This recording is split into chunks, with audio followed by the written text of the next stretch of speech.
Thank you very much for introducing me. I'm also glad to see such perfect audience here. We are here to know more about Fintech, and I've been asked to speak more about the cybersecurity because the Czech Republic is quite well known about antivirus fighting and network behavior analysis.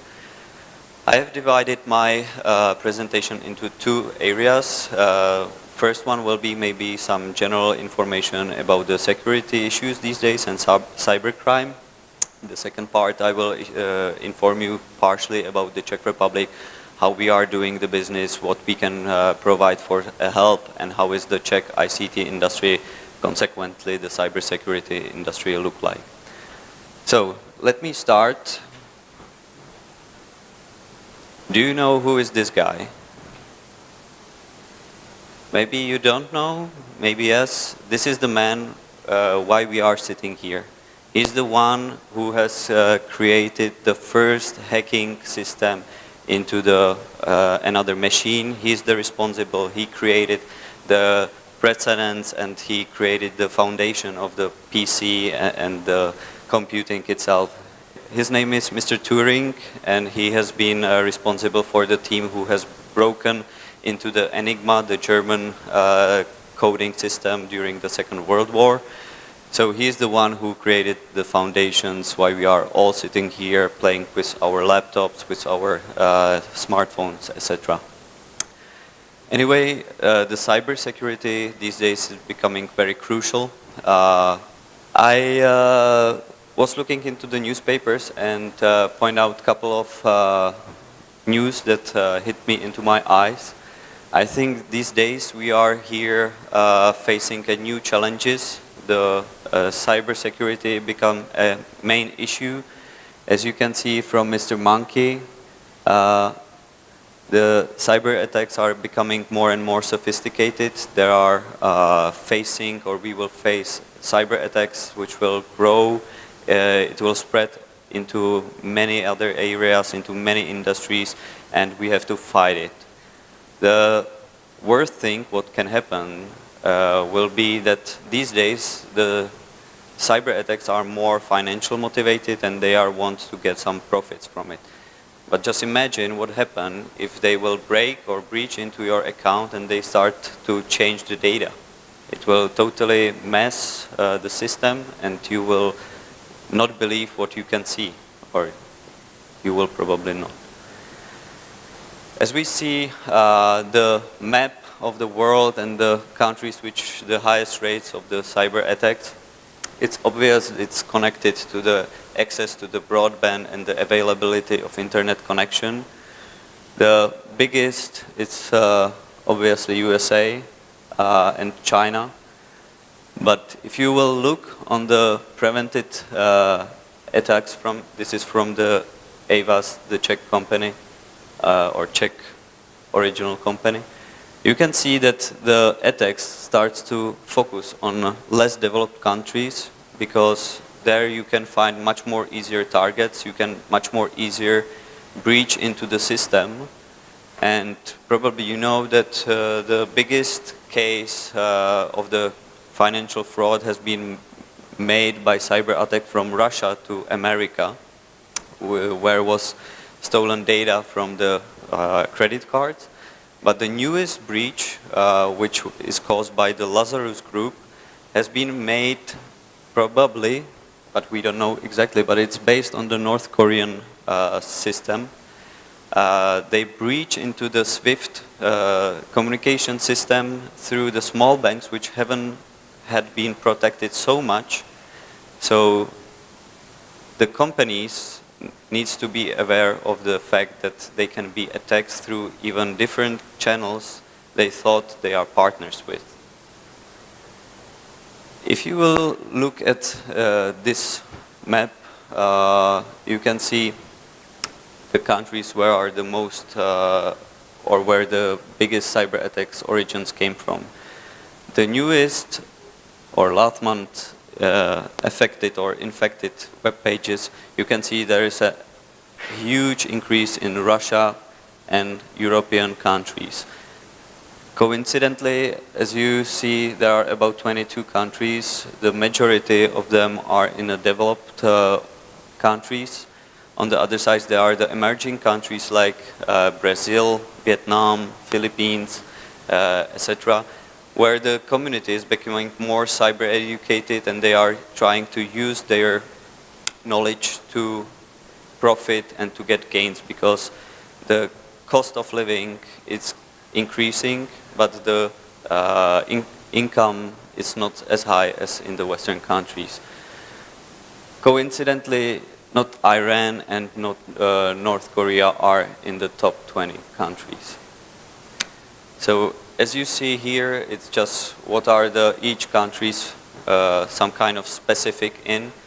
I think in terms of the volumes, the highest amount of attacks comes from the China and followed by the Eastern Europe.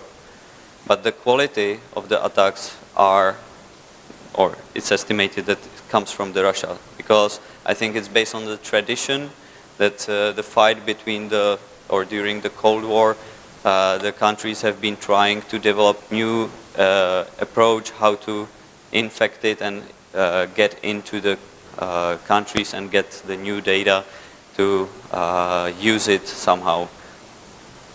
As I mentioned, Iran and Korea, North Korea are more focused on the cyber espionage to gain more information from the countries and some kind of defense area.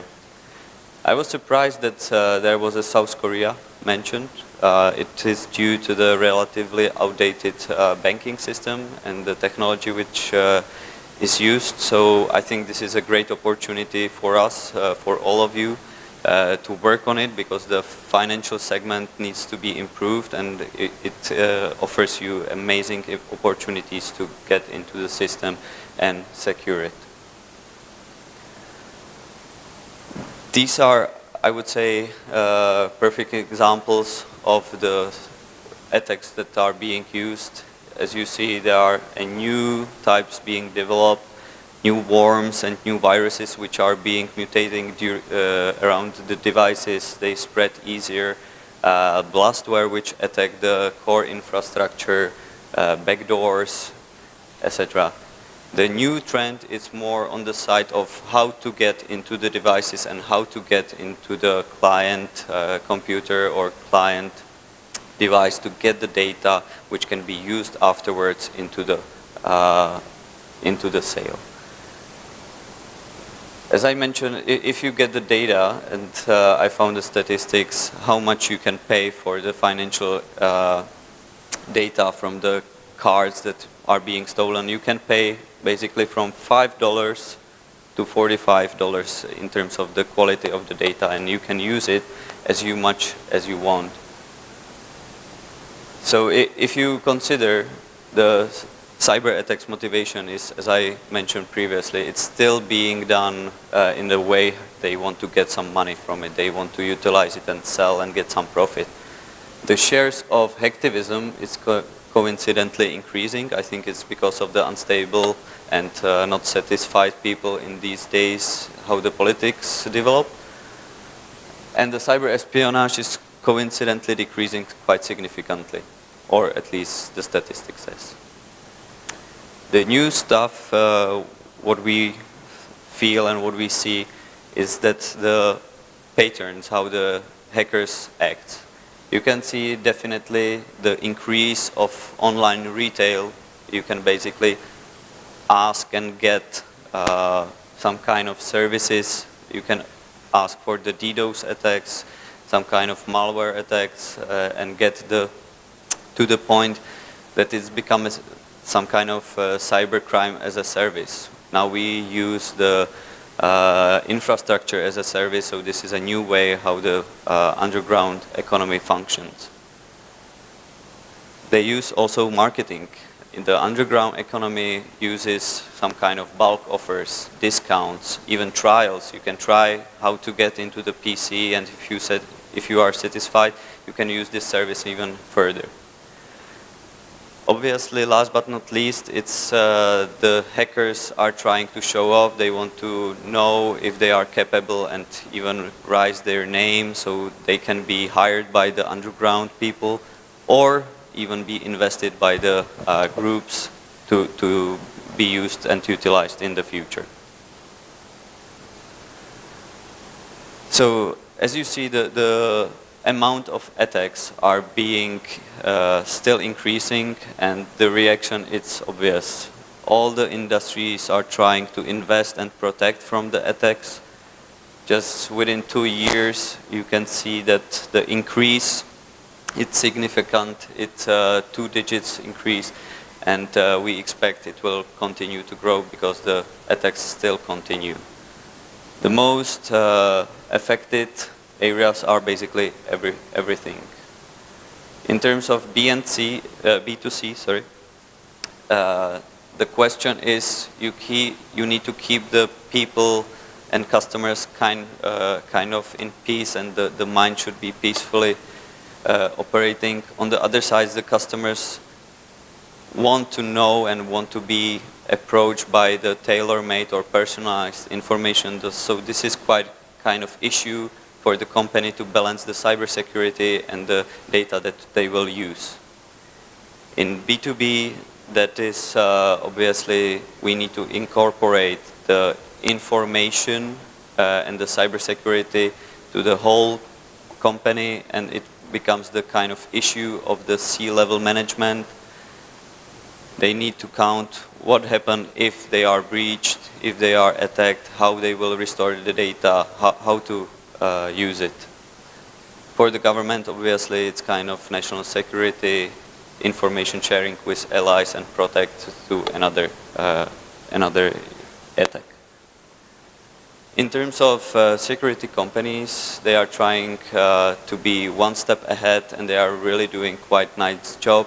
As you know, probably all of you and all of us has some kind of antivirus or protection on their laptops, PCs, etc. Nevertheless, it's dynamic. They need to innovate. The competition is increasing, and it's becoming more personalized, more tailor-made solutions to the company needs. So I think this is good for the financial sector, that the companies can utilize their knowledge and offer you some special solution which you will need in the future.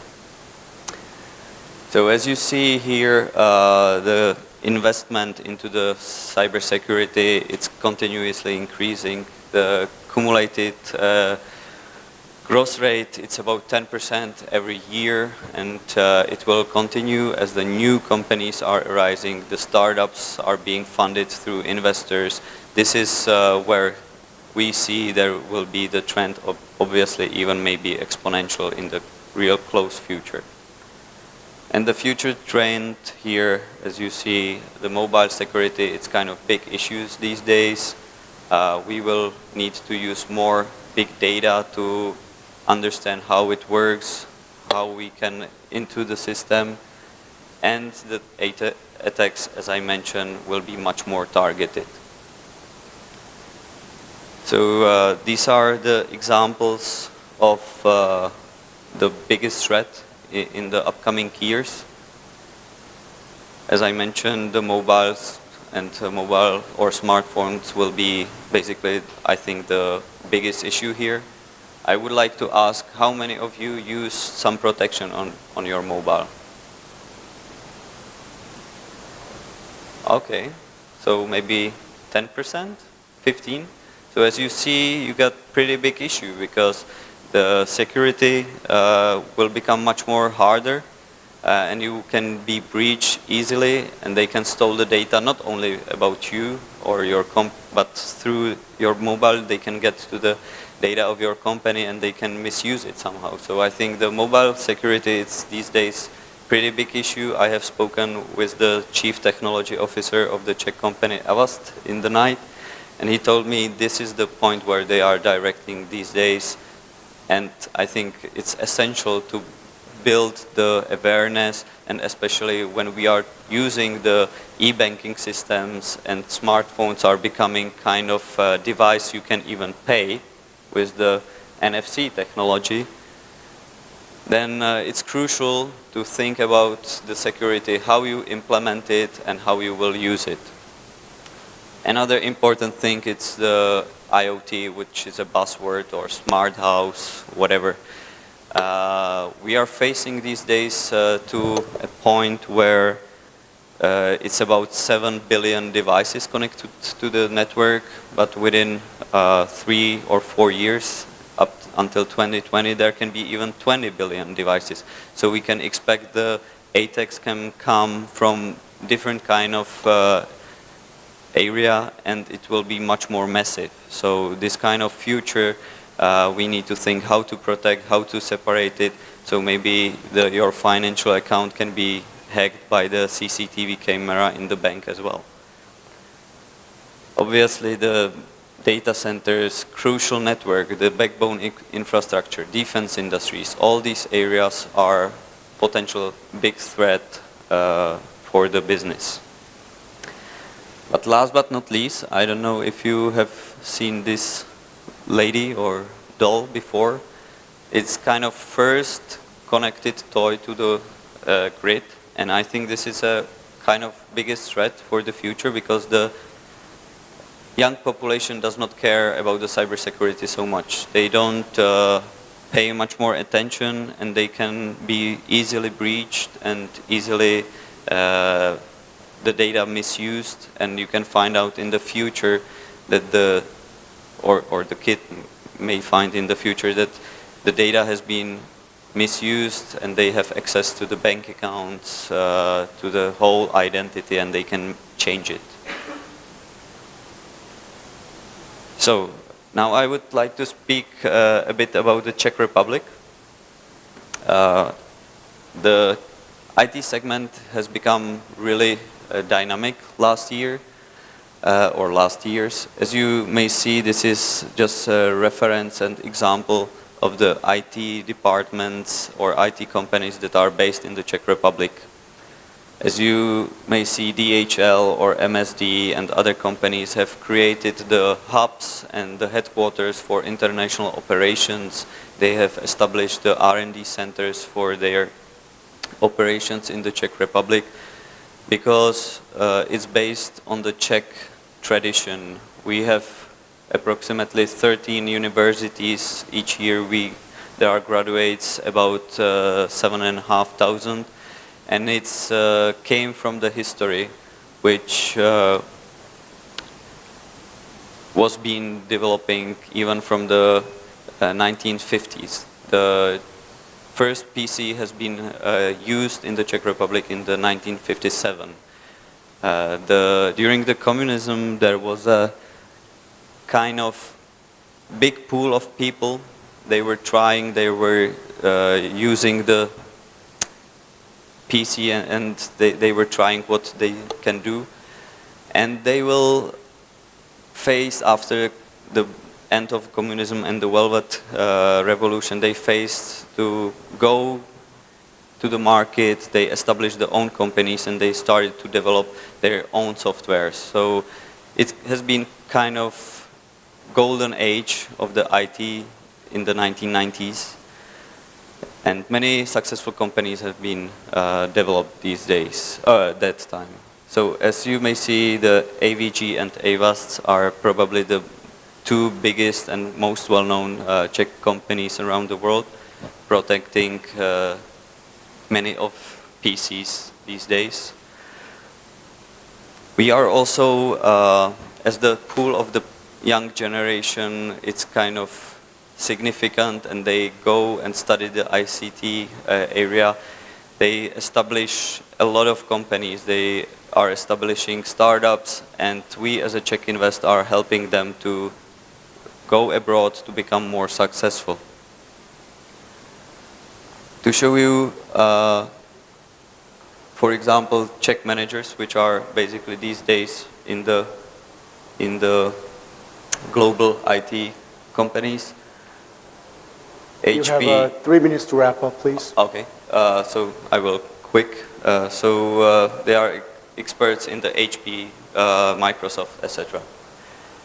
So as you might understand, the Czech economy is based on the qualified labor, and as you see, according to the statistics, the innovation and competitive potential of the Czech Republic is continuously increasing, and we are still going pretty quickly up, and hopefully in the near future we will meet the Korean to show them how we are competitive.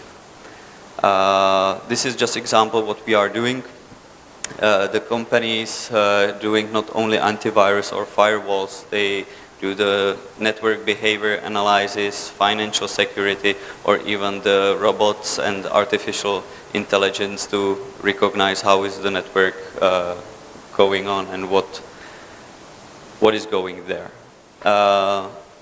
Just to maybe point out a couple of companies, the Flowmon, it's the top company, or has been selected among the top 50 companies in Europe by the Deloitte as the most progressive. The Trustport, it's similar. They have been selected among the top 100 companies in Europe in the network behavior analysis. So as I mentioned, the Czech Republic is a significant player in the cybersecurity. The companies Avast and AVG has been originated or established in Czech, Prague or Brno. They protect about 500 million computers, and they own about 30% of the market and being the leaders of the industry itself. And we as a Czech Invest, we are the agency that provides you the information and support if you will decide to utilize the European market. We will be here to support you and to provide you all the information which are necessary to locate your facility or locate your industry in the Czech Republic. This is the potential services which we will do. We will be able to provide you kind of incentives in terms of support. If you will decide to invest in the Czech Republic, there is a program that is focused on the software development, so you will be much more easier to utilize the support from the Czech government. But once you will decide to go to the Czech, we can help you even to go global. We have programs that we support it not only financially, but we provide the mentoring, we provide some kind of negotiations or meeting with investors, and we offer and enable companies to go to Silicon Valley, to go to UK, to go around the world and support them with all these kind of areas. So basically you can read why is the Czech Republic so special. I think special it's any country which provides good people and they have good ideas.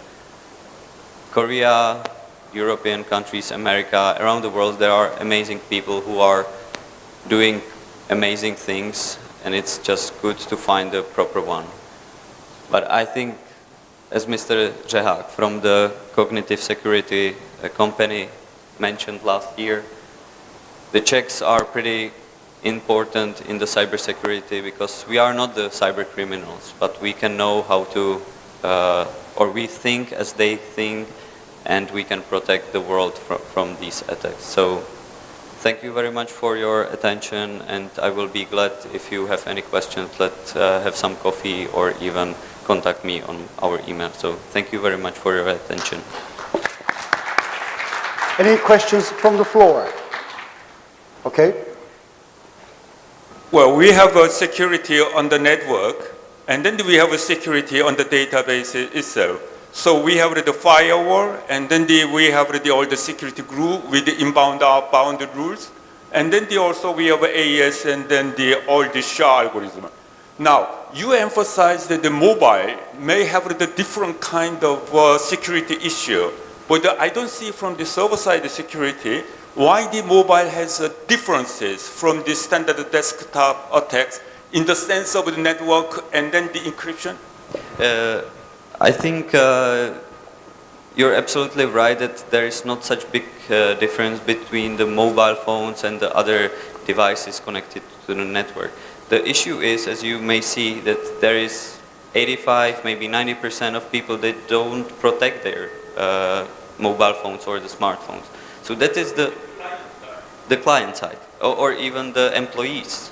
That's the biggest problem. So it's just to think about how to incorporate the cybersecurity into the system, into the, let's say, application. So if you will compare, for example, Apple and Android, why is Android platform such more offended by the cyber attacks is because basically the App Store, the Android or Google Play Store, it don't screen the system so much, or the apps.